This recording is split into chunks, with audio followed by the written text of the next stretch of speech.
surge. A paz e a compreensão alcançam-te por dentro. Falaste a Deus em prece, e Deus responde em ti. Uma mensagem tão bonita, né? Falando da oração, do poder da oração. Né? Porque a gente ainda tem uma fé tão pequenininha, né? A gente é tão vacilante, que a gente faz uma oração, a gente faz os nossos pedidos, porque na maioria das vezes a gente pede, né?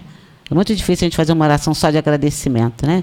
Obrigada, Senhor, por esse dia maravilhoso, pela saúde, né? Por todas as coisas boas que aconteceram hoje. Amém.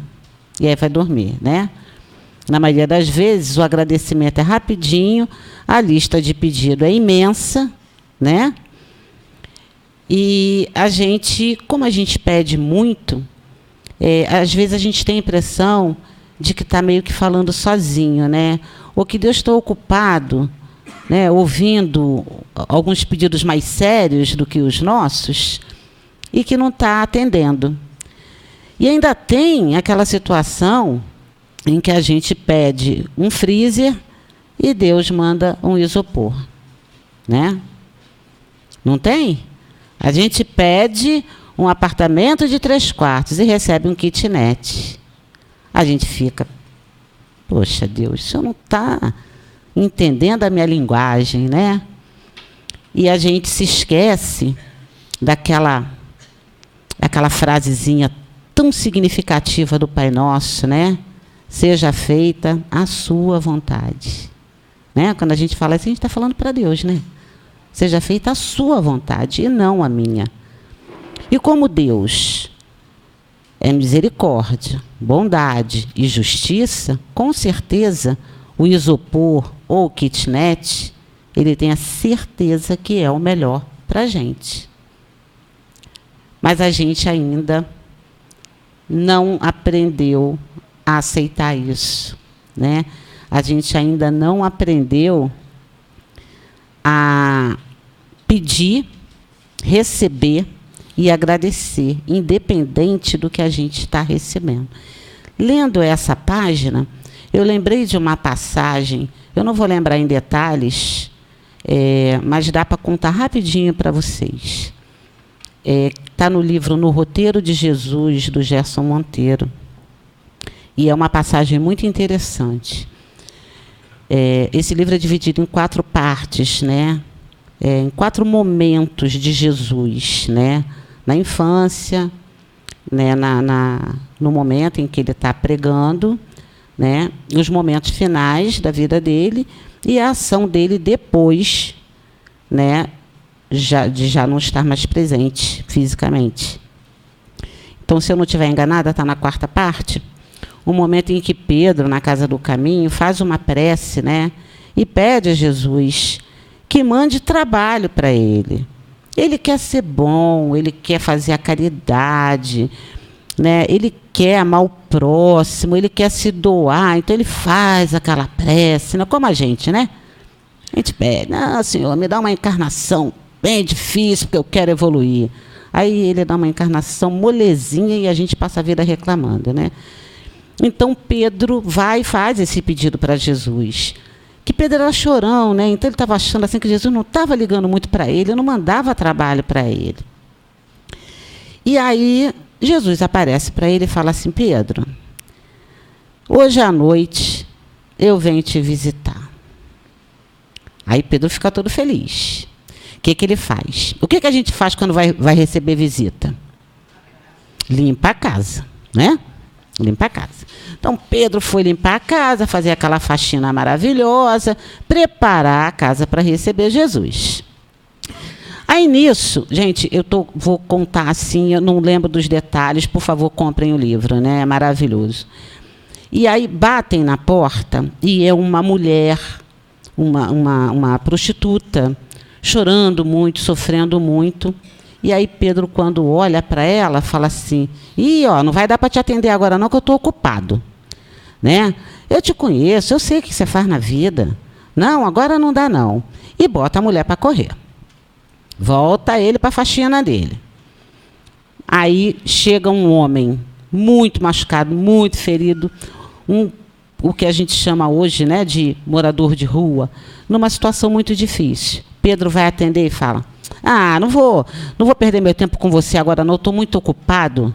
Tá? Eu sei que você não gosta de trabalhar, você está nessa condição porque você é um preguiçoso. E aí dá um esculacho no amiguinho, bota o amiguinho para correr. Daqui a pouco vem um outro homem e bate na porta. E aí Pedro vai atender. Não vem não, eu estou ocupado. Você vive bebendo com a cara cheia de cachaça e vem aqui me perturbar? Eu estou ocupado. E entra e vai para a faxina dele, acaba a faxina. Olha, a casa fica uma beleza.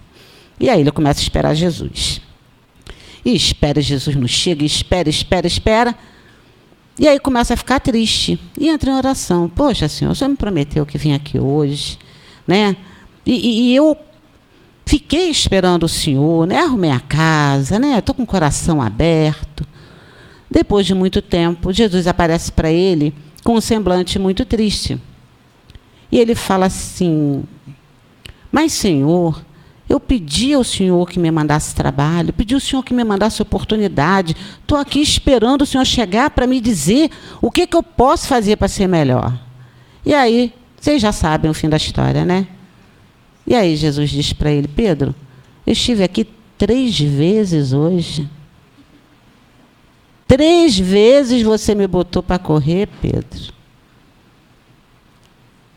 Porque o que ele falou para a gente? Que cada vez que a gente olhar para um irmão em necessidade, seja ela qual for, que a gente pense nele. Que a gente faça pensando nele. Como se fosse ele. Né? E a gente não faz. Então, por que eu trouxe essa historinha? Porque o Pedro fez o que eu falei no início, que a gente faz a oração, pede, espera ser atendido de acordo com a nossa vontade e não aceita, né, o resultado das nossas preces, porque a gente esquece, né, do seja feita a vossa vontade. Mas não é para desistir de fazer prece não, viu? É para continuar fazendo, só que fazendo cada vez melhor. Lembrando que quando a gente faz uma oração, independente da gente dirigir essa oração para Deus, para Jesus, para tia Eurípides, quando a gente faz uma oração, como André Luiz já falou para a gente, ela não fica perdida. Nunca. Então, seremos atendidos. Então, que a gente possa, a partir desses momentos aqui de esclarecimento que a doutrina nos traz, melhorar, né, a nossa comunicação com o plano espiritual. Boa noite a todos. Só complementando o que a Ana falou, porque serve de reflexão para nós,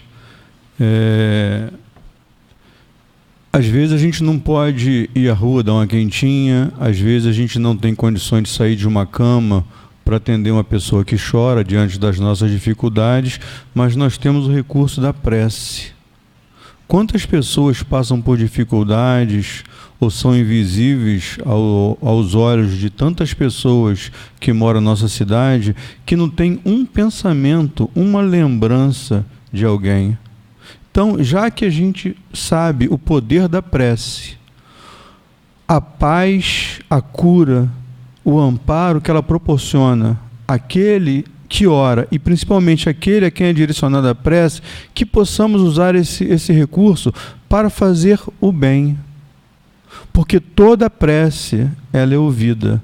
E quando a gente pensa alguma coisa de bom, a gente sente a bondade em nós. E aquele que recebe, ele recebe e nós também recebemos. Porque senão a gente só fica fazendo prece para nós. E tem muitas pessoas necessitando de prece. Às vezes o pão alguém vai dar, a água alguém vai dar, mas aquele que fere, aquele que mata, são poucos os que lembram deles para pedir a misericórdia do Pai, para que eles possam compreender o erro que cometeram e tenha em seu coração a oportunidade de repará-lo. Então vamos fazer uso da prece. Continuando a harmonização que já foi iniciada pelo coral, pela palavra da Ana Maria na leitura de hoje, nós vamos ler o Livro dos Espíritos. É uma pergunta do capítulo 8, a pergunta 402. Ela fala do o sono e os sonhos. A resposta é extensa. Eu não iria ler toda, mas eu acho que ela é muito esclarecedora. E, de repente, se vocês tiverem um pouco de paciência, eu vou procurar ler toda, tá? Kardec pergunta aos espíritos: como podemos julgar da liberdade do espírito durante o sono? Pelos sonhos, sabei que quando o corpo repousa, o espírito tem mais faculdades do que no estado de vigília. Lembra-se do passado e algumas vezes prevê o futuro. Adquire mais poder e pode entrar em comunicação com os outros espíritos, seja deste mundo, seja do outro. Dizeis frequentemente: tive um sonho extravagante. Um sonho horrível, mas absolutamente inverossímil. Enganas-te. Quase sempre é a lembrança dos lugares e das coisas que viste, ou que verás em outra existência ou em outra ocasião. Estando o corpo entorpecido, o espírito trata de quebrar seus grilhões e de investigar no passado ou no futuro. Pobres homens, que conheceis tão pouco os mais ordinários fenômenos da vida. Julgai-vos muitos sábios e vos embaraçai com as coisas mais vulgares. Diante de perguntas que todas as crianças formulam: que fazemos quando dormimos?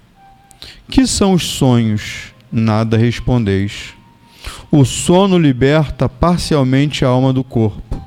Quando dorme, o homem se acha momentaneamente no estado em que ficará de forma definitiva depois da morte.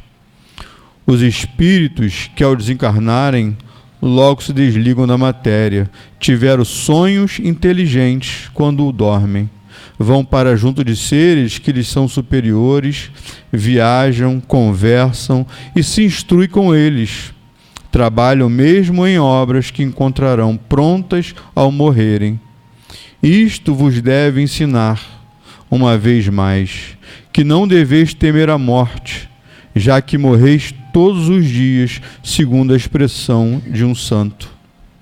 É o que acontece com os espíritos elevados. Contudo, para a massa dos homens, que com a morte devem passar longas horas na perturbação, nessa incerteza de que já vos falaram, esses vão enquanto dormem. Ou a mundos inferiores à terra, onde o chamam velhas afeições, ou em busca de prazeres talvez ainda mais baixos do que os que têm aqui. Vão beber doutrinas ainda mais vis, mais ignóbeis, mais nocivas do que as que professam entre vós. E o que gera simpatia na terra não é outra coisa, senão o fato de sentir-se o homem, ao despertar, ligado pelo coração. Aqueles com quem acaba de passar 8 ou 9 horas de felicidade ou de prazer. O que também explica essas antipatias invencíveis é o fato de sentirmos intimamente que essas pessoas têm uma consciência diversa da nossa, porque as conhecemos sem nunca as termos visto com os olhos, e também o que explica a indiferença de muitos homens que não procuram conquistar novos amigos por saberem que há muitos outros que os amam. Eles querem, numa palavra, o sono influi mais do que pensais na vida. Eu vou pedir desculpa a vocês, eu não vou terminar porque é muito extenso, mas seria interessante vocês lerem, que é muito, muito esclarecedor, tá? E dando continuidade, nós vamos ler um itemzinho Notáveis Casos Chico Xavier, que fala sobre o perdão 2. O morador da casa, emocionado, disse ao Chico: seu Chico, se não fosse a leitura que o Senhor fez, eu tinha matado o meu genro. Ele atirou em mim, não pegou. Peguei a espingarda para matá-lo. Lembrei do que o Senhor leu, baixei a arma e perdoei ele. Uma leitura, um sentimento. um amor. Então, que possamos sempre refletir nas nossas atitudes. Será que é isso que devemos fazer diante das dificuldades que a vida nos proporciona? Se o outro nos feriu, nos acusou, ele que está com um problema, não somos nós. Então vamos nos preparar para fazer a prece, para que a gente possa passar a palavra para o Henrique. Mas antes eu peço encarecidamente a vocês que possam verificar os celulares, para que ele não venha tocar durante a reunião, porque às vezes, mesmo a gente falando algumas vezes, isso acontece. E tira a atenção da pessoa que está falando, tira a sua atenção, porque você fica preocupado em desligar e não consegue. Então, por favor, verifiquem os celulares. Isso feito, eu peço a vocês que fechem os olhos. Querido Jesus, médico dos nossos corações, querido Eurípides, trabalhador incansável do Mestre, que abre as portas desta casa para nos receber todos os dias, Senhor. E hoje é uma noite diferente, Senhor, pois todas as vezes que nos aproximamos de Ti, temos a chance de vencer as dificuldades que passam em nossos corações. Quantas coisas aqui aprendemos, Senhor, a chegar. Ao sentir a energia do coral, da leitura, dos sorrisos, dos abraços, da amizade. Muitos que nem vemos, Senhor, mas sentimos, pois aqueles que nos amam se alegram a nos ver adentrar essa casa, a estar mais próximo a Ti. Então que Tu possas, Senhor, nesta noite, derramar sobre os nossos corações aquilo que precisamos, Senhor. Não aquilo que desejamos, pois talvez o que desejamos não seja bom para nós, Senhor. Possa orientar o Henrique para que ele possa, envolvido nas melhores vibrações, fazer o estudo, Senhor, que vai encaixar na necessidade de cada um, para que possamos sair daqui mais leve, mais tranquilo e mais harmonizado. Assim, Senhor, agradecidos, pedimos a permissão para iniciar o estudo da noite, Senhor. Graças a Deus. Então passamos a palavra agora para o Henrique. Obrigado, Gilberto. Boa noite a todos. Sempre um prazer estar aqui na casa de Eurípides, podendo trazer algum estudo que a gente elabora. É sempre bom estar aqui na frente, conversando um pouco com vocês. E não é nem só por isso não, faz um tempo que eu não tomo água sem ser barrenta. A primeira casa está fornecendo água mineral, mas eu fiz um cappuccino outro dia lá em casa com essa água, não fica mais forte, não fica mais gostoso? Não sei se vocês acharam, né? Café fica mais forte, fica mais encorpado, eu estou gostando. Mas vamos lá, gente. O tema que foi selecionado para a gente falar hoje foi da escala espírita, das lições de 96 a 111 do Livro dos Espíritos. O Kardec que elaborou essa escala lá na época da codificação, na época que ele fez o Livro dos Espíritos, né? E na época que ele fez, ele sofreu algumas críticas.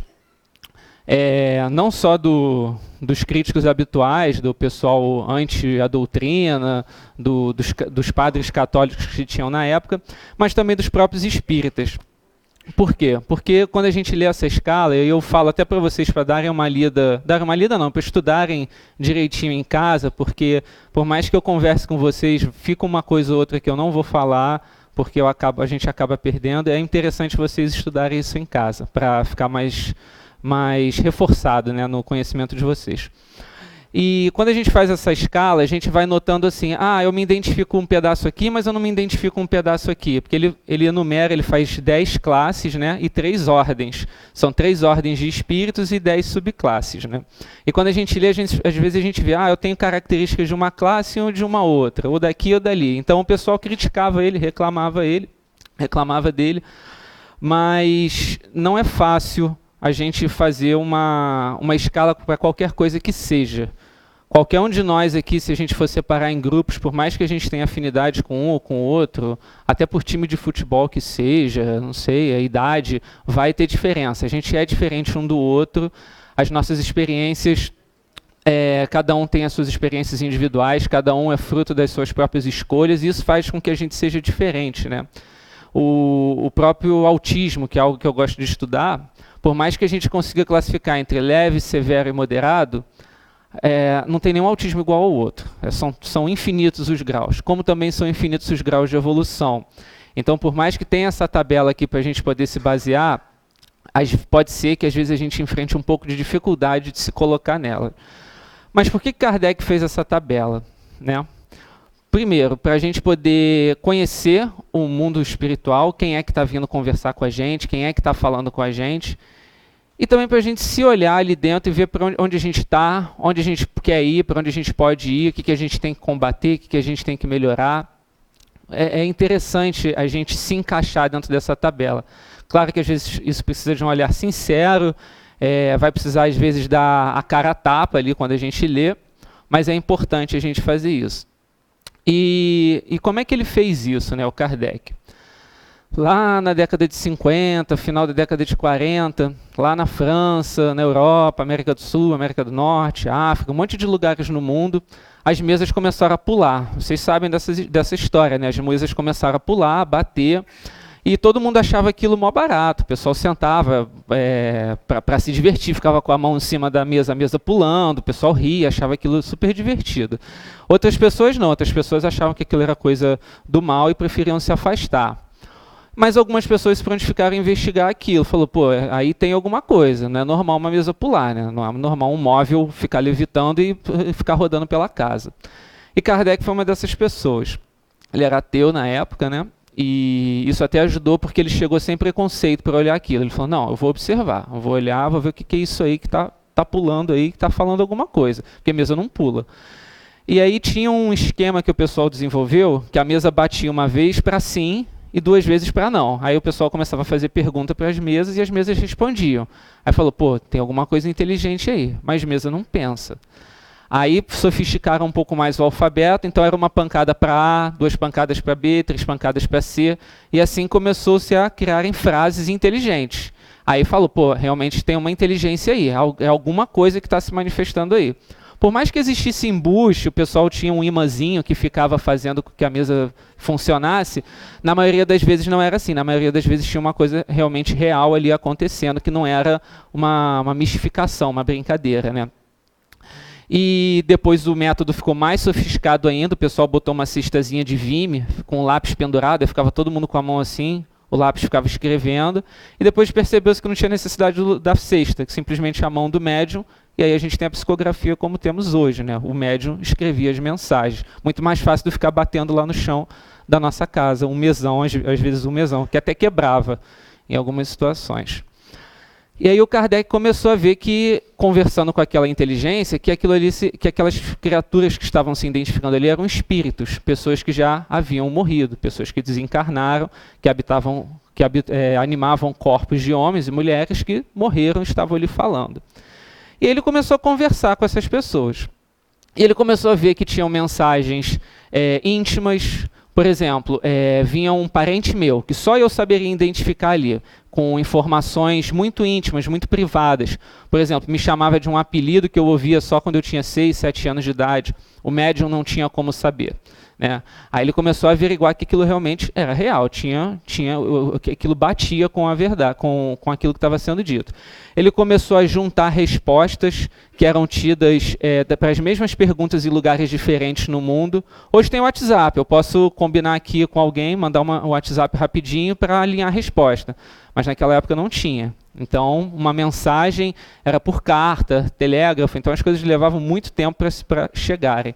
Então ele fazia isso, ele perguntava a mesma coisa em um monte de lugares, outros médios perguntavam e começavam a vir as mesmas respostas. Aí ele começou a alinhar o que era verdade, o que era sério. Se é a mesma resposta, ainda que dita de forma diferente, é verdade, é sério, né? Pô, eu consegui essa resposta na Bélgica, no Brasil, nos Estados Unidos, na França, no Marrocos, então é verdade, então realmente é uma coisa séria. Os médiums são sérios, as pessoas são sérias, não é brincadeira que o pessoal está fazendo, então é uma coisa séria.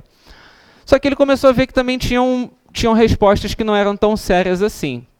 Tinham respostas que eram respostas agressivas, outras que eram mentirosas, outras que eram ameaçadoras mesmo, de vou te derrubar, vou te matar, não gosto de você, você é mentiroso, você não é o que você diz. E aí, a partir disso, ele começou a ver que, poxa, os espíritos não são todos bonzinhos, como se, até hoje, em alguns lugares, acha que é. Veio do plano espiritual, é verdade, precisa ser seguido. Ele viu que não era bem assim, que tinham tipos diferentes de espíritos. E a partir daí ele falou, pô, vou montar uma escala para o pessoal não se enganar, porque quem for estudar espiritismo pode ser que caia nesses problemas, né? Tem espírito de tudo que é jeito. Como tem gente de tudo que é jeito, tem pessoas de todas as índoles, de gostos, de hábitos. Quando a gente morre, a gente não transforma, não. Não sei se isso é novidade para alguns de vocês.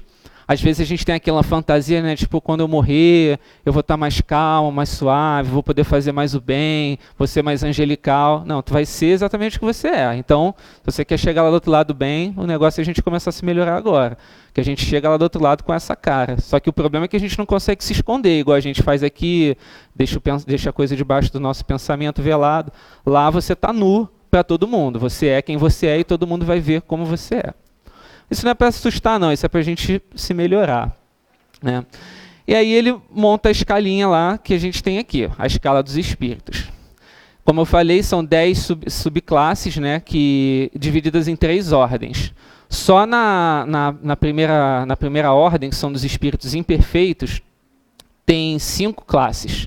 Na dos bons espíritos tem 4, e na dos espíritos puros tem 1. Na dos espíritos perfeitos tem uma classe. Eu não vou falar classe a classe para vocês, não. Eu vou falar das ordens, tudo bem? As classes vocês estudem em casa. A primeira ordem, no caso, né, aliás, a terceira ordem começa de trás para frente, 3, 2, 1, é a dos espíritos imperfeitos, que são a maioria de nós. Desculpa chocá-los com isso, mas é a realidade. A maioria de nós estamos na classe dos espíritos ainda imperfeitos. E o que caracteriza um espírito imperfeito, né? Egoísmo, orgulho, raiva, ansiosidade, irritação, agressividade, apego à matéria, coisas desse tipo que a gente está acostumado a ver no nosso dia a dia, né? Dificuldade de entender o que é Deus.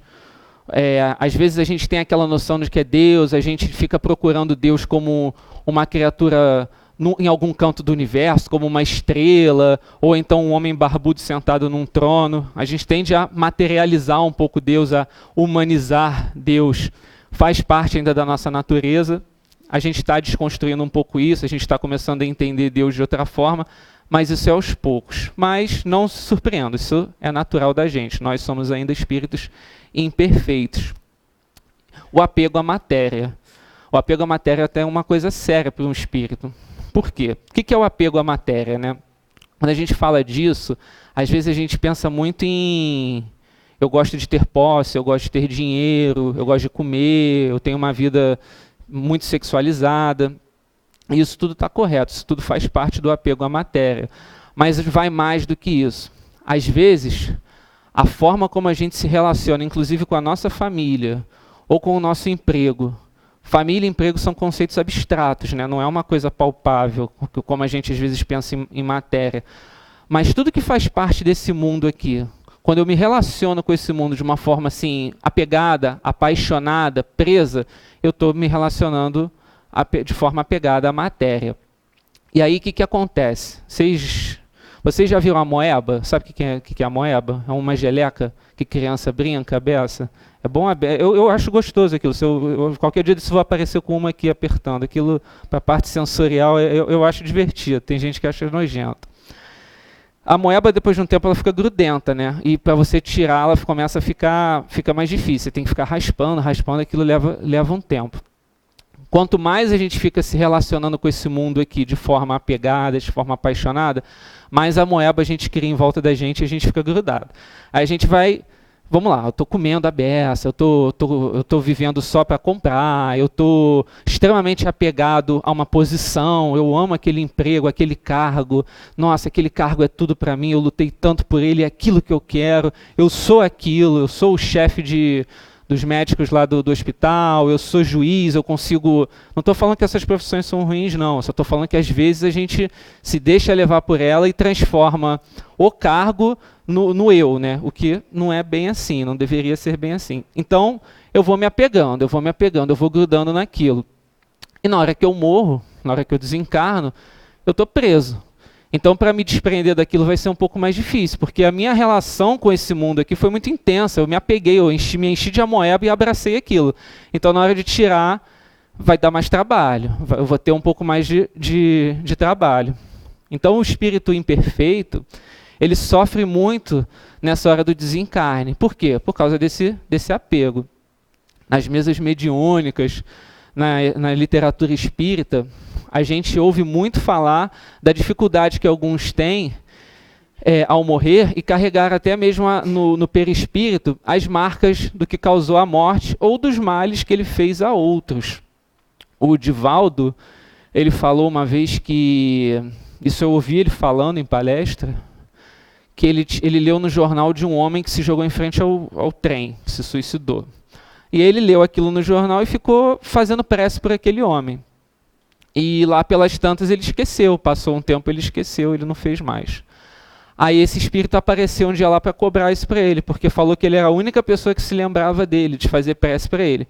E quando ele apareceu para ele estava como uma pessoa que tinha sido atropelada por um trem, ele estava todo torto, todo machucado, né? E é curioso a gente ver isso, porque a gente pensa, é espírito, então é diferente, não é mais matéria. É outro tipo de matéria, é uma matéria mais suave, mais sutil, mas é uma matéria que é a matéria do perispírito que reveste o espírito.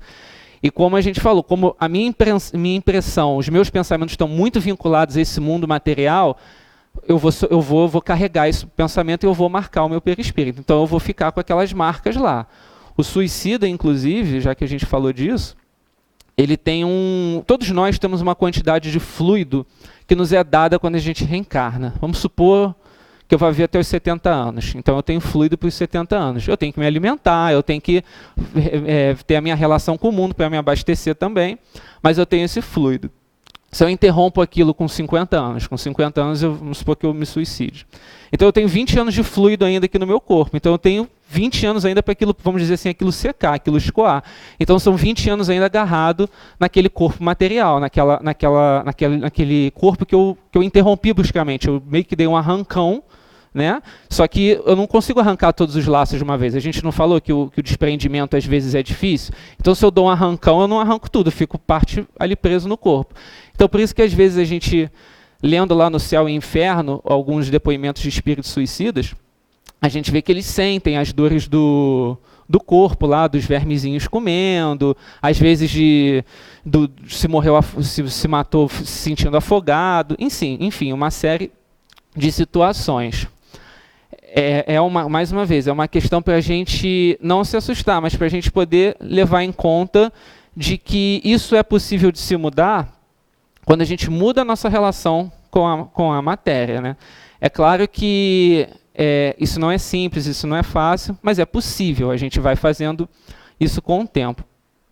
E ainda nos espíritos imperfeitos, o Kardec vai classificando o gênero desses espíritos. Um livro base que eu acho que é legal também da gente ler, que ajuda a gente a entender um pouco disso, é o livro do Hermínio Miranda, Diálogo com as Sombras, que é um livro, não é uma psicografia, é um livro feito a partir de estudo. Ele participava de mesas mediúnicas, ele estudava, fazia palestra, escreveu o livro, e ele ia registrando tudo que ele ia percebendo, tudo que ele ia anotando lá em relação do que a gente chama de espíritos obsessores, os espíritos inferiores, as supostas sombras, né? Que não é uma coisa assim ao acaso, eles são muito organizados, eles são muito bem orientados, no sentido de que existe um chefe. Então existem espíritos imperfeitos que são muito inteligentes, mas usam essa inteligência de forma equivocada. Então você vai ter aquele espírito que é meio classificado como um soldado, que ele vai lá para frente ficar agarrado em cima de você, às vezes, e vai ter aquele comandante deles lá que fica organizando estratégia. Ele pega lá a ficha, todo trabalhador do bem, trabalhador de casa espírita ou de outras religiões, de outros segmentos religiosos que são do bem, tem uma fichinha, às vezes no plano espiritual lá das sombras. Eles fazem um levantamento, tem um prontuário seu lá, com a sua foto, com as suas informações, as suas fraquezas e os pontos que valem a pena atacar de você. É claro que a gente está sempre protegido quando a gente faz o bem. Isso aí, a gente cria uma imunidade a isso quando a gente está no bem, quando a gente está focado no trabalho, na nossa reforma íntima, mas eles têm isso lá. Então, a gente vê que existem sim esses espíritos inteligentes, cabeçudos mesmo, espertos, mas que ainda estão propensos ao mal. Eles usam essa inteligência de forma equivocada. Então, ser inteligente não é sinônimo de ser superior. Ah, fulano é inteligente, nasceu, ele já faz tudo, aquele menininho. Ótimo, bacana, legal. Mas olha aí, porque isso não quer dizer que ele seja um anjo. Isso quer dizer que ele é inteligente. Não necessariamente está alinhado à superioridade. Tem alguns espíritos também inferiores que não são maus nem bons. Eles são neutros. É igual aquele cara indiferente. Muitos daqui da Terra são assim. Ah, eu acordo todo dia, vou lá trabalhar, ganho meu dinheiro, vou para minha casa, vejo minha televisão, faço isso de segunda a sexta, final de semana vou lá, acordo meio-dia, como fora na rua, vou dormir de tarde uma soneca e repito. Não faço mal a ninguém, mas também não faço bem a ninguém, né? Isso é o que a gente chama daquele cara indiferente, do espírito neutro, aquele cidadão neutro. Hoje, nos dias de hoje, a gente não pode falar que eu não sabia. Né? O tanto de informação que a gente tem a respeito de fazer o bem, de se melhorar, da responsabilidade que nós temos uns para com os outros dentro da humanidade, a gente não pode usar a excusa de eu não sabia. Eu não sei se vocês sabem, o salva-vidas, o bombeiro lá da praia, se ele vê alguém se afogando e não faz nada, ele fica lá olhando, ele responde criminalmente como se ele fosse o agressor também, né? Eu não entendo muito de lei, mas na época que eu estudava tinha isso, omissão de socorro. Ele responde criminalmente como se ele tivesse parcela de culpa naquela morte. E nós, principalmente nós espíritas, a gente tem o dever, a responsabilidade de ajudar uns aos outros. É dever da humanidade ajudar a humanidade. Então é nosso dever socorrermos uns aos outros. Então a gente não pode esperar chegar lá do outro lado e falar, pô, eu não fiz mal a ninguém, eu não machuquei ninguém. Mas se você não fez bem a ninguém, fica difícil você melhorar a sua conta lá do outro lado. Então, mais uma vez, usemos bem o nosso tempo que nós temos aqui agora. Outra classe de espíritos imperfeitos também que existem são os zombeteiros, os galhofeiros, né? Assim, eu confesso que eu me identifico um pouco com eles, porque eu sou meio brincalhão, eu sou meio, às vezes sou meio debochado, eu tenho um pouco disso. Eu acho que nos meus anos de obsessor, eu era desses que ficava fazendo o circo pegar fogo, né? Tem até uma história na Revista Espírita, eu sei que o mês é maio, mas eu esqueci o ano, não sei se é 1861, 1864, de um espírito chamado Pierre Le Flamade, ou Pedro Flamengo. Né? Flamengo, para quem não sabe, vem de origem lá da Bélgica, do nome de Flanders, né? Foi uma tradução que a gente fez. E esse espírito, ele está andando lá, felizinho da vida, e aí ele vê um médium junto com um doutrinador fazendo uma reunião, lá na época do Kardec, isso. Aí ele acha aquilo interessante, porque ele conhecia o evocador e falou, pô, vou lá brincar. Aí ele se mete ali e começa a responder, fingindo que é a pessoa. Aí, lá pelas tantas, o evocador fala, não, calma aí, tem caroço nesse angu. Você não é quem eu estou conversando. Ele, pois é, sou eu. Estou brincando com você. Aí ele começa a dar bronca nele, mas por que você fez isso? Isso é uma coisa séria. E ele de forma super debochada, assim, bem jovial. Eu quis brincar, não fiz mal a ninguém, não estou fazendo nada, estava passando aqui, vi, eu quis responder. Aí ele vai perguntando, ele vai dando sequência a essas respostas assim, brincalhonas, né? Tanto que ele fala, a minha atividade favorita é ficar indo na casa dos outros, quando o pessoal está na intimidade, ficar vendo o que os outros fazem. Tomando banho, cantando, essas maluquices que a gente faz quando está sozinho. Então, nem sempre a gente está sozinho. A gente tem que fazer bem o nosso culto, a gente tem que ter uma vida reta para a gente poder ter uma proteção para não abrir a casa para qualquer um, porque senão qualquer um entra, e entra mesmo. E ele se amarrava em fazer isso, ficava indo à peça, teatro, via mesa de bebum, ia lá participar, achava mó barato aquilo. E são esses espíritos, os zombeteiros. Eles não são maus. Me faz lembrar muito mais um exemplo da minha época de adolescente, que tinha a namorada de um amigo meu, a Priscila, que ela tinha o prazer de trazer ovo, que ela comprava ovo e falava, vamos tacar ovo nos outros? Ela pegava, entrava dentro do carro e saía atacando ela, o namorado, ovo nos outros na rua. Aí eu lembro que eles falavam, não, nesse não, esse vai machucar. Esse deve estar indo para o trabalho. Ah, esse pode. E tacava o ovo. Aí, assim, nas conversas, assim, não, eu não quero machucar, eu só quero rir. O meu negócio é rir. Eu acho aquilo divertido, eu quero brincar. E ficava todo mundo gargalhando lá. E assim, aí eu faço essa comparação. São adolescentes. São como se fossem adolescentes, mas aquele adolescente meio crianção. E, na verdade, o que somos? Né? Somos crianças espirituais. Então, o espírito zombeteiro, ele é meio assim. Ele é fanfarrão. Ele não quer machucar ninguém, ele não quer ver ninguém mal, ele não quer se vingar de você. Ele quer brincar, ele quer zoar, ele quer que o circo pegue fogo. E existem esses espíritos, sim. De vez em quando, na mesa mediúnica, aparece, de vez em quando a gente ouve falar. É aquele que gosta de dar risada, né? Como a gente falou, não é mal, tem a possibilidade de evoluir. Nessa história do Pierre Leflammade, ele inclusive no final começa a se inclinar ao bem, ele começa a ouvir coisas que ele nunca tinha ouvido antes e começa a se animar a fazer coisas boas.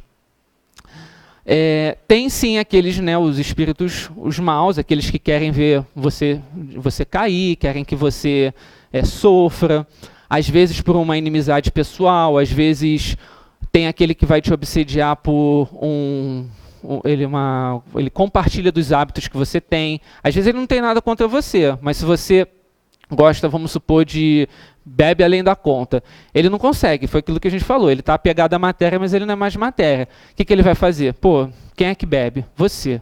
Pô, vou ali com fulano. Vamos lá então. Ele não tem nada contigo, mas você compartilha da mesma opinião dele. Você tem um estilo de vida que ele gosta que ele aprecia. Então ele vai se juntar a você. Ele quer que você morra? Ele quer que você seja destruído? Não, mas ele quer que você ajude a ele a ter aquele hábito, né? Então, é um espírito inferior, mas não é necessariamente mal. E mesmo o mal, como a gente denomina assim, ele também pode melhorar, ele vai melhorar, ele tem a capacidade de se erguer. E se vocês querem entender um pouco mais disso, leiam Libertação, do André Luiz, que é um livro que tem aqui na livraria, que fala muito bem sobre isso, sobre esse despertar desses espíritos supostamente maus para o bem, né? E aí, gente, esse é a nossa realidade ainda, né? Nós somos espíritos imperfeitos, mas a gente pode chegar a outra ordem, que são os bons espíritos, né? Os bons espíritos são conhecidos pelo quê? Eles têm provas a cumprir, sim, eles precisam reencarnar, eles ainda têm algumas coisas aqui para resolver na Terra, mas eles já não são tão mais apegados à matéria. A relação com a matéria já não é como aquela nossa, de eu vou comer porque eu quero ir no rodízio e sair de lá com a barriga pesada. Não, ele vai se alimentar porque o corpo dele precisa de comida, ele vai trabalhar para ganhar dinheiro, não para ficar rico, mas porque ele precisa fazer a manutenção da vida dele. Ele vai, de repente, ter um automóvel que seja, não porque é o mais bonito, mas porque ele precisa daquela locomoção. A relação com a matéria é diferente, não é aquela coisa assim, ai meu Deus, é de outra forma. Pode ser que tenha até um ou outro que esteja precisando se provar em alguma questão da matéria, mas no geral eles são mais desapegados. Eles são reconhecidos por serem mais bons do que qualquer outra coisa.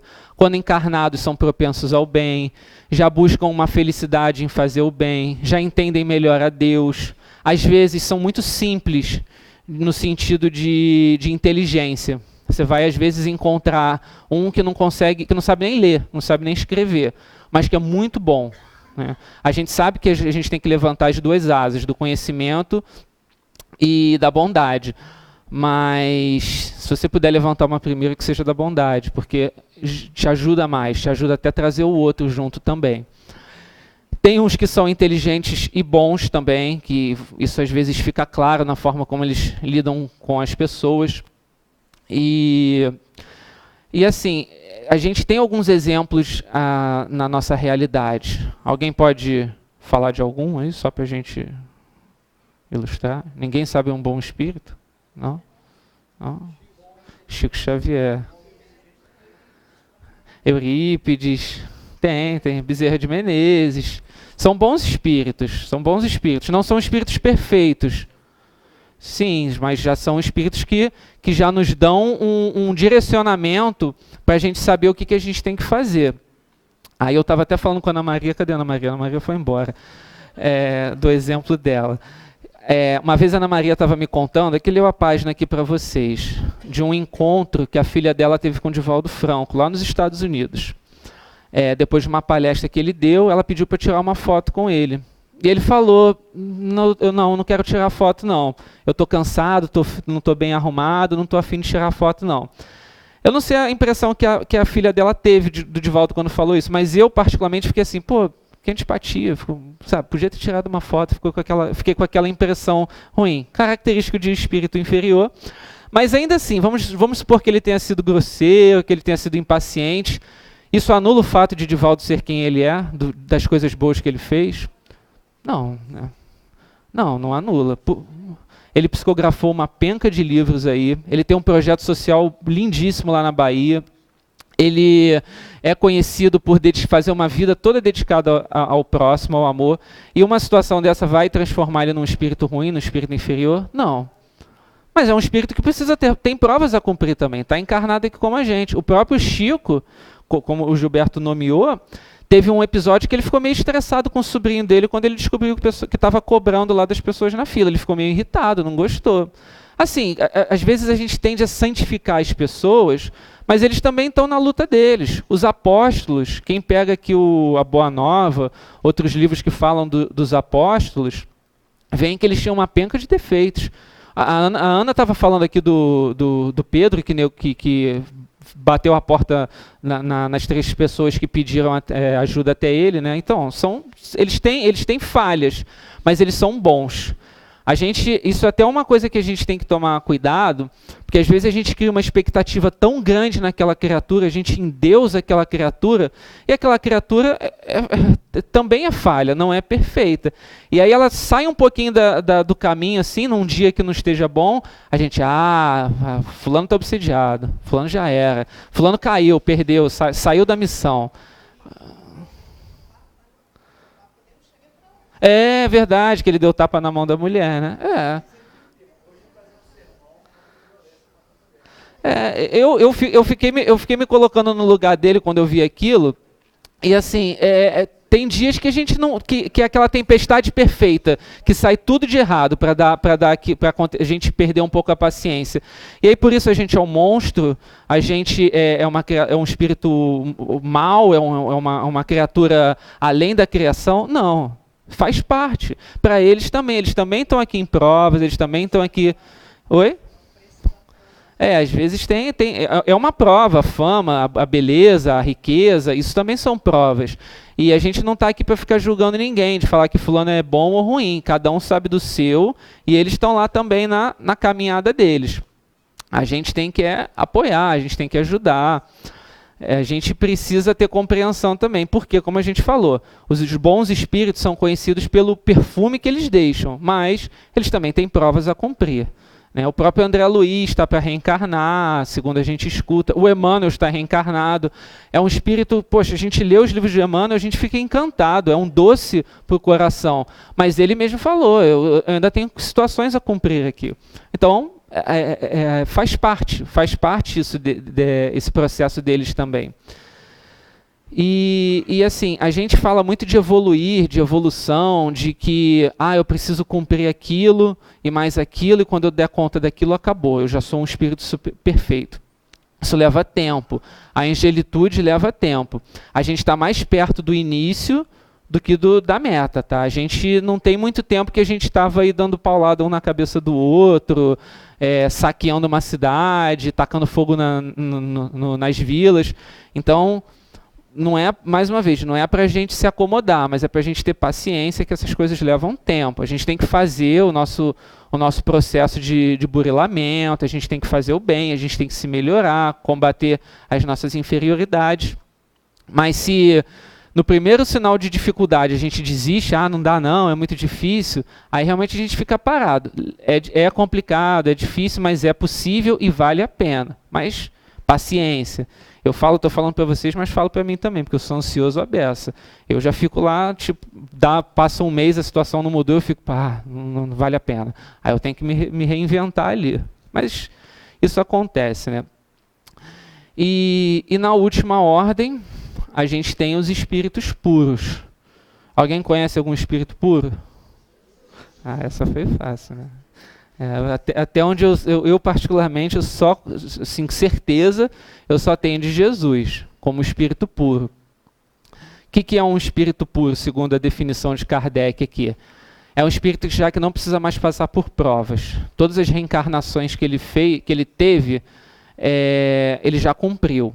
Tudo isso aqui que a gente passa de conflito emocional, de conflito psíquico, de desapego à matéria, de lidar com beleza, de lidar com riqueza, de desenvolver a inteligência, ele já fez isso há muito, muito tempo. E ele já não só fez isso, como ele é craque nisso, ele já é maestro em cada uma desses pontos. Então, é um espírito que já passou por todas essas etapas, não tem mais intermediários com Deus, ele entende completamente a Deus, ele não só entende como ele percebe, ele está ligado diretamente a Deus. O que eu quero falar com isso? A gente recebe sim, o tempo todo, apoio de Deus, força de Deus, mas existem intermediários, espíritos que estão acima de nós, que vamos dizer, fazem essa correntezinha, assim pelo menos a gente tem como conhecimento. Mas esses espíritos já chegaram a um ponto que eles estão ligados diretamente a Deus. É como se eles entendessem o pensamento de Deus e executar esse pensamento para eles é um prazer. É algo assim que eu não consigo nem explicar porque eu não entendo muito bem. É uma situação que a gente ainda não conhece. A gente sabe muito pouco dos espíritos puros, né? Muito pouco assim. A gente ainda não chegou lá. Então é como se a gente estivesse falando de algo que a gente realmente não compreende. É igual falar da natureza do espírito. A gente fala uma coisa ou outra do perispírito, do corpo, né? Mas do que é o espírito, não. São espíritos que já conhecem muito, já têm uma inteligência muito mais à frente a nossa. Por exemplo, Jesus. Jesus foi o espírito... É o comandante das falanges espirituais que trabalham aqui na Terra, ele é o governador do planeta. Então, quando o planeta foi construído, quando ele arrancou lá aquela bola de fogo do Sol e começou a executar todas aquelas tarefas pacientemente, milênios após milênios, todas aquelas noções de biologia, aquelas noções de química, aquelas leis que a gente ainda não entende muito bem, espécies, botânica, reino animal, reino mineral, o que tem no fundo do mar, o que tem na órbita, tudo isso de Jesus, ele saca disso de forma perfeita. Então, por mais que a gente conheça alguém inteligente, que a gente tenha algum cientista aí na mente, Jesus está muito à frente. Inclusive na codificação, tem alguns espíritos que assinam como espírito de verdade.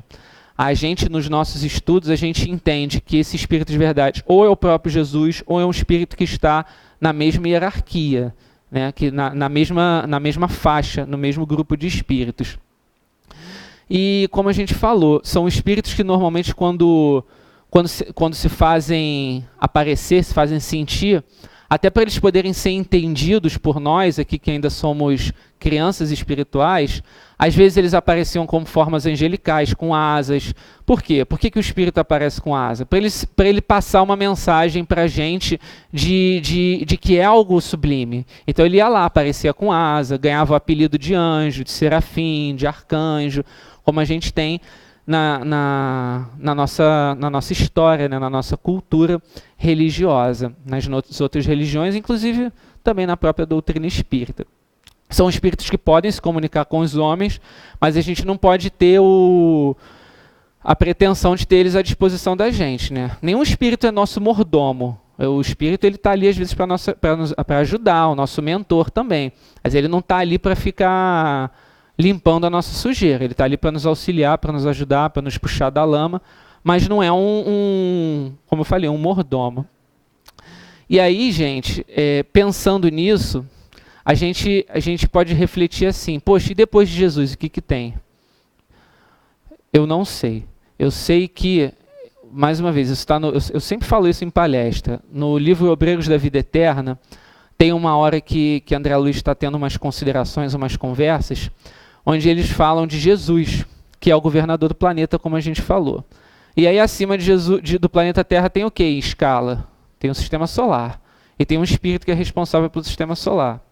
E do sistema solar tem o quê? Uma constelação, né? O Sol faz parte de uma constelação. Então tem um espírito que é responsável pela constelação. E dentro da depois da constelação tem o quê? Pelo menos até onde eu sei, a galáxia. E eu não sei se vocês sabem, mas tem mais galáxias no universo do que grãos de areia na praia. E até onde se sabe. E parece que já entenderam, eu estava vendo isso outro dia na National Geographic, que as galáxias, elas parece que têm um centro de força nas quais elas orbitam. Isso ainda é teórico, isso não é certeza. Mas então, assim, provavelmente tem um espírito que coordena aquilo ali. E isso são detalhes do universo, né? Então, a evolução ela é para sempre. É infinita. É difícil a gente mensurar o infinito, né? Falar, pô, eu vou fazer uma classificação. Por isso que a gente entende Kardec. Antes de falar, eu não entendo a classificação dele, eu não me encaixo na classificação dele muito bem, tem que fazer outra. Não, calma, vamos para a nossa realidade de agora, ela atende muito bem, ela responde muito bem. O que vem depois de Jesus, eu acho que a gente tem que ter um pouco de calma mesmo, depois a gente vai ver como é que isso é, quando a gente chegar lá, são leis, são talvez até sentimentos, emoções que a gente não tem nem ideia, são vivências que a gente não entende muito bem, totalmente desmaterializadas, totalmente espiritualizadas, vinculadas a Deus, que eu não vou me atrever a tentar conversar disso com vocês. A gente tem que, claro, a gente tem que ter isso como conhecimento, porque é uma meta a se chegar. Mas a gente tem que trabalhar aqui a nossa situação também. A gente tem essa em foco também, vamos por partes, né? Chegar a bons espíritos, sair lá dos espíritos imperfeitos, meta dessa encarnação, será que a gente consegue? Não sei. Cada um traça a sua metazinha de combater suas inferioridades, de melhorar as suas virtudes, porque mais uma vez, não é fácil, não é simples. Às vezes a gente vai se deparar com situações que a gente acha que são impossíveis ou extremamente difíceis de lidar. Mas se você está lidando com aquilo agora, aquilo apareceu para você dar conta, é porque você tem condições de lidar com aquilo. Eu gosto de pensar na nossa mente como uma grande teia. Sabe, uma teia de aranha, assim, só que não redondinha, uma teia assim, como uma rede, né? E cada elo da teia que faz assim, que vai encaixando uma teia na outra, tem um sentimento, tem uma emoção, tem alguma coisa ali que a gente faz parte da gente.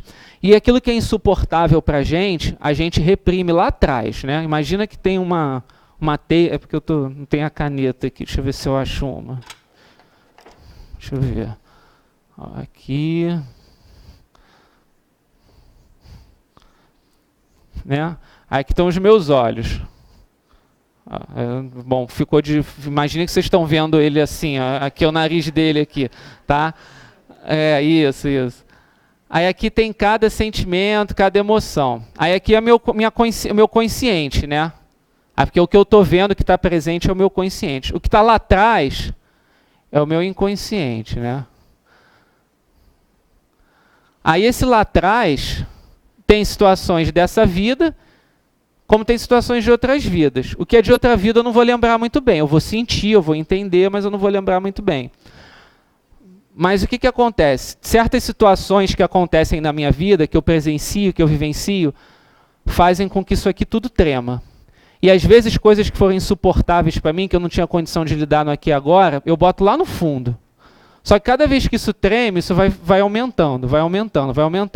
E chega uma hora que isso acaba vindo, eu sinto isso aqui tão forte, porque aquilo vai ficando tão pesado, vai passando tempo, eu vou fugindo daquilo.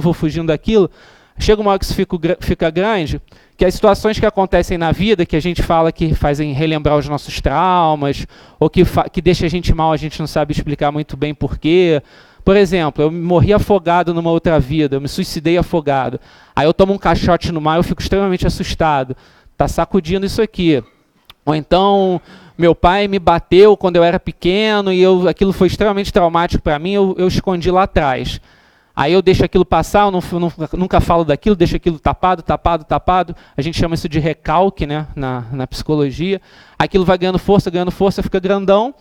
Chega uma hora que tem que aparecer, que vem aqui para frente e tem que aparecer. Mas se aparece, tem um lado bom, é porque está na hora de lidar com aquilo, está na hora de eu desfazer esse nó. Então, se aquilo ali está presente, Deus sabe. Deus me deu Ele sabe o que está acontecendo comigo. Então, se aquilo aparece, é porque eu estou tendo a chance de desfazer aquilo e deixar vamos dizer assim, meu aparelho psíquico, né, minha mente, mais sã. Então, toda vez que aparece uma dificuldade para a gente, se a gente fica fugindo, a gente vai aumentando. Emocionalmente, a gente vai aumentando aquilo. Isso vai chegar uma hora que aquilo vai ficar muito pesado e vai aparecer. A gente não tem como fugir de nós mesmos, né? Aquilo está dentro da gente, não está no outro. Eu vou morar lá na Austrália, eu vou reencarnar lá em Marte, lá em Omicron 8, sei lá, outro planeta que seja, eu vou levar as minhas situações. Então, quando isso aparece, não pensem que é um castigo, não pensem que é uma expiação, que eu estou sendo punido por ser assim. Mas pensem que é uma oportunidade que eu estou tendo de me melhorar um pouquinho, de desfazer esses nós e me elevar. E aí, cada vez que eu consigo me elevar, eu fico um pouco mais leve. E nisso que eu vou ficando mais leve, eu fico mais ciente de mim mesmo. E quando eu estou ciente de mim mesmo, eu consigo ver o mundo de uma forma melhor. E quando eu vejo o mundo de uma forma melhor, o quê? Eu começo a atuar de forma mais eficaz nesse mundo. Então eu consigo trabalhar melhor, eu consigo ser uma pessoa melhor, eu consigo dar conta dos meus outros problemas de uma forma melhor. Eu ganho autonomia em mim sobre mim mesmo.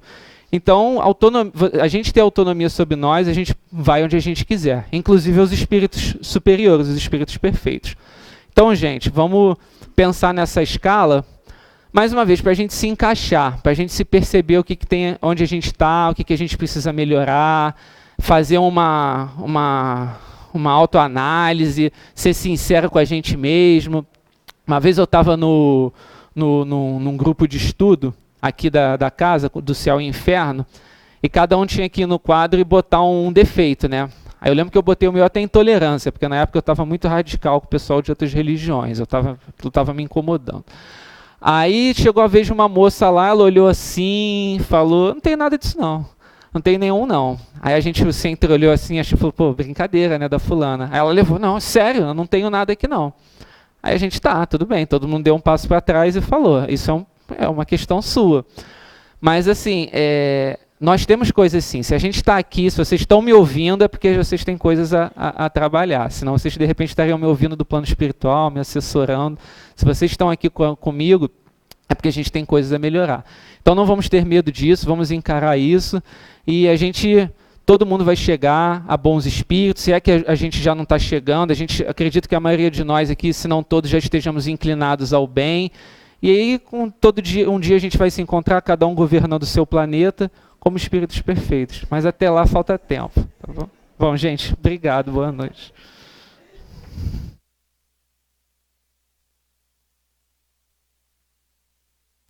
Agradecemos ao Henrique pelo estudo e pelas considerações que fez aos nossos corações nessa noite.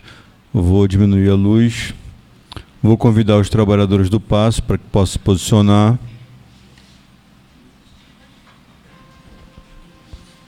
Enquanto os trabalhadores vão se posicionando, vamos fechar os nossos olhos, vamos apacentar os nossos corações, respirando pausadamente. Vamos colocar Jesus em nossas mentes e vamos orar.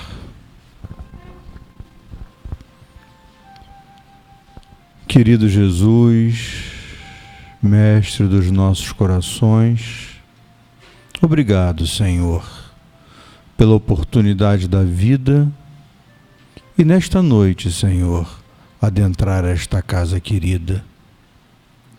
Que os médicos, Senhor, trabalhadores da Tua seara, sabendo as necessidades íntimas de cada um, Senhor, possa trazer aos nossos corações o medicamento, Senhor, de que precisamos. Que o trabalhador, Senhor, que se coloque em minha frente, possa, envolvido por Ti, derramar as melhores energias, Senhor, para que possa me confortar. Ao término, Senhor, do estudo, me sentirei melhor, Senhor. E ao retornar à minha casa, terei condições, Senhor, de enfrentar as minhas dificuldades. E assim, Senhor, pedimos a Tua permissão para iniciar o trabalho de paz, Senhor. Graças a Deus.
Querido Jesus, sobretudo em nome de Deus, nosso Pai, que permitiu, Senhor, que diante dessa misericórdia infinita, tantos amigos, Senhor, muitos anônimos, mas que nos conhecem, sabe as nossas dificuldades, e aqui estiveram hoje, Senhor, nos orientando mais de perto, como faz, Senhor, sempre diante das nossas necessidades, Senhor. Por isso, em meu nome, em nome de todos, Senhor, eu agradeço. Agradeço a oportunidade, a bênção e, acima de tudo, o auxílio, Senhor. Após os avisos da noite, estaremos encerrando a reunião, Senhor, diante da Tua misericórdia, Pai. Graças a Deus.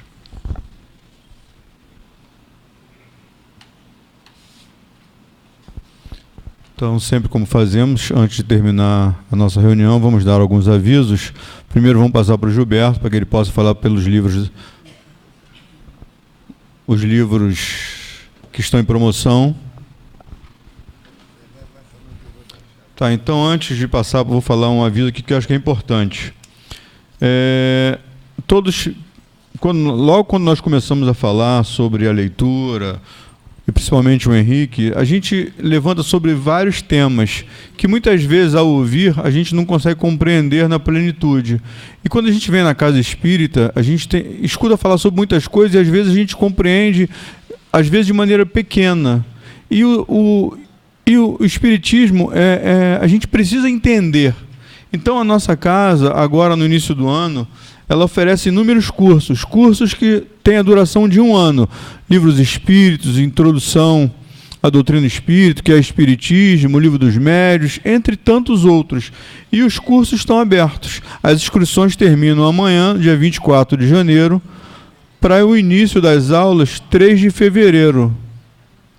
Então, quem tiver interesse, pode ir lá na livraria, ver o curso melhor que lhe aprouver no momento e posso escrever, que eu acho que vai ser de grande utilidade para vocês. Vou passar para o Gilberto agora. Esses livros que são ainda no mês de janeiro, que nós falamos, Mãos Marcadas, de Emmanuel, de Espíritos Diversos, e As 7 Vidas de Fénelon continuam na promoção pelo um preço realmente convidativo. Mas eu me lembrei quando o Henrique falou da dificuldade do espírito de sair do corpo, o encarnado, né, quando desencarna, né? Aí eu me lembrei do Cornélio Pires, quando ele diz: foi lenta e dolorosa a morte de Antônio Sampaio. Queria levar consigo o cachorro e o papagaio. É verdade, sério. A gente ri, mas é sério. É muito sério. Tem alguém vindo pela primeira vez à nossa casa hoje? Qual o seu nome? Seja bem-vinda, Marcelene. Quem é outra pessoa? Qual o seu nome? Gabriela? Seja muito bem-vinda. Caso alguém, elas ou alguém tenha alguma dúvida e queira um esclarecimento, pode nos procurar ao término da reunião. Mas eu vou perguntar à minha amiga aqui, a novata Marcelena, não é isso? Nós temos o hábito de pedir a uma pessoa para falar um número, receber uma trova na noite. Você pode escolher o número de 1 a 60. 25? Ok. Serve para todos nós.